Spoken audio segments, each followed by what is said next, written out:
issu du monde académique classique. Je me réclame fier étudiant de l'université de Tivaouane.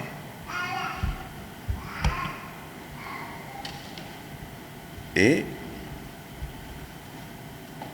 avide chercheur de savoir et de connaissances en tout genre. Ma présence aujourd'hui, bien sûr, pour témoigner mon encouragement par rapport à mes condisciples, d'abord, mais aussi par plaisir. Dieu sait que nous sommes de très grands fans, on va dire, de tout ce qui est psychologie, de tout ce qui est mental chez l'individu. Et ce, depuis toujours. C'est pourquoi, malgré un emploi du temps chargé, nous avons tenu à marquer notre présence, surtout pour cette conférence. Nous n'allons pas trop dire, parce que nous trouvons que vraiment, la matière est présente. Nous cherchons juste à peut-être ajouter notre pierre à l'édifice, ou même donner matière à réflexion, peut-être. Mais je voudrais bien sûr d'abord saluer le professeur Hugo et le professeur Adama Faye, qui ont vraiment su apporter des points très pertinents. Bon, d'abord, je voudrais peut-être tenter ma chance aux questions de tout à l'heure. De mon analyse personnelle, je trouve que la santé, c'est une harmonie biologique et organique qui, bien sûr, de par son bon fonctionnement, détermine l'efficacité de l'individu. Je trouve que la santé mentale, c'est le ressenti conscient de l'état de cette harmonie. Je trouve que les troubles psychologiques ou psychiatriques, si vous préférez, c'est tout écart d'information entre l'harmonie et le ressenti. Une tentative. Je voudrais aussi, peut-être, attirer l'attention sur le dernier point que le professeur Hugo a abordé, surtout par rapport au chatbot, etc. Parce que... Ah, d'accord. Oui.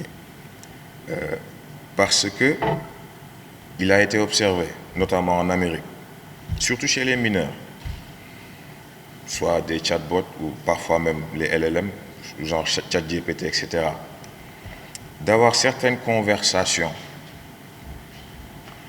un peu louches, voire même dangereuses. Il y a eu dans certains cas suicide. Et tous provenus en fait de l'encouragement, soit des chatbots ou des IA. C'est pourquoi en fait je trouve que l'insistance sur l'importance de l'humain au centre de cette technologie est très importante. J'ai l'habitude de dire que la technologie, ce doit être l'assistant de l'humain.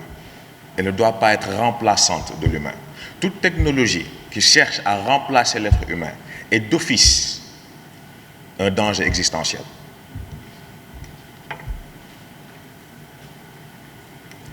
Un cas pratique, qu'est-ce qui a poussé l'homme néandertal à l'extinction?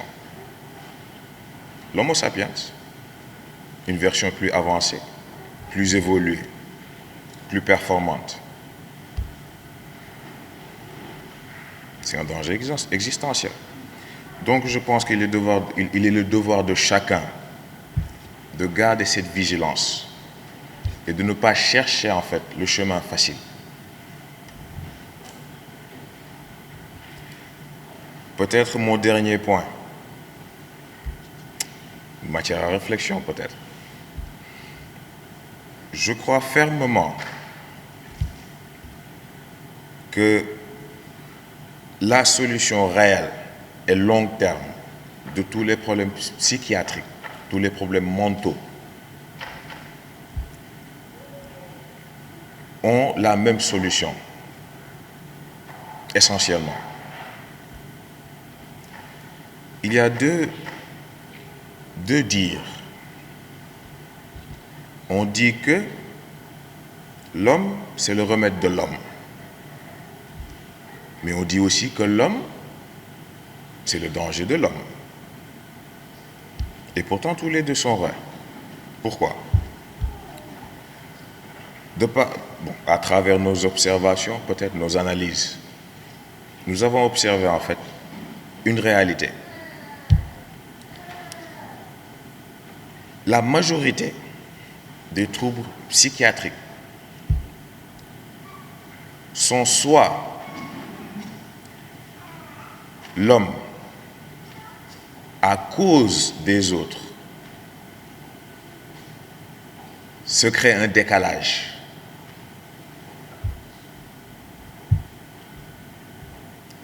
Ou bien, par rapport aux autres. C'est-à-dire, pour clarifier, je pense que la solution, c'est la compréhension même. C'est-à-dire que une personne dite atteinte de problèmes mentaux, si cette personne est dans un environnement où cette compréhension n'est pas présente, le problème ne peut qu'empirer. Et donc, c'est là où intervient le premier dire. L'homme est le remède de l'homme. Un autre exemple, j'en ai discuté avec certains présents même. Quand on observe certains, soi-disant troubles, par exemple, disons l'autisme, et pourtant on peut observer plusieurs personnes avec tous les caractères d'autistes, et pourtant qui ne sont pas eux-mêmes conscients qu'ils sont autistes. Pourquoi? Ils n'ont pas été, en fait,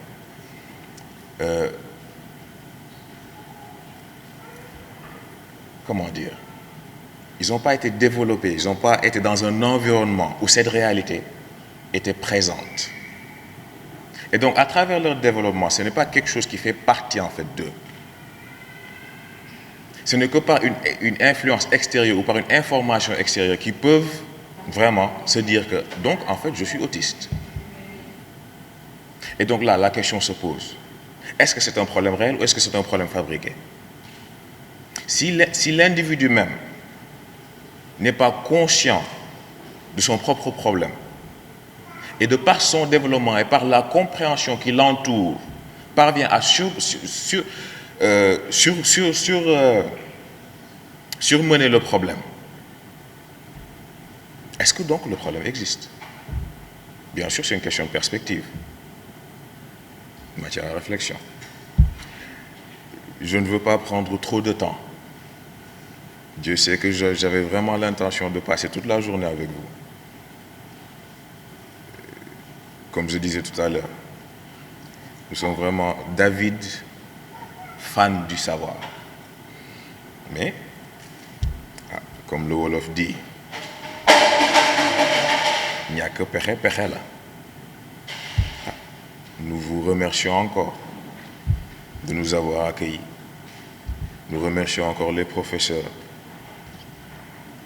Peut-être nous n'avons pas écouté tout le monde. Mais li ñu fekkee neex nañu ci mbaaxu yàlla. Vous m'excuserez, je tente avec la langue de Molière. Je préfère ma langue de Wolof. Mais quand on est à Rome, on fait comme les Romains.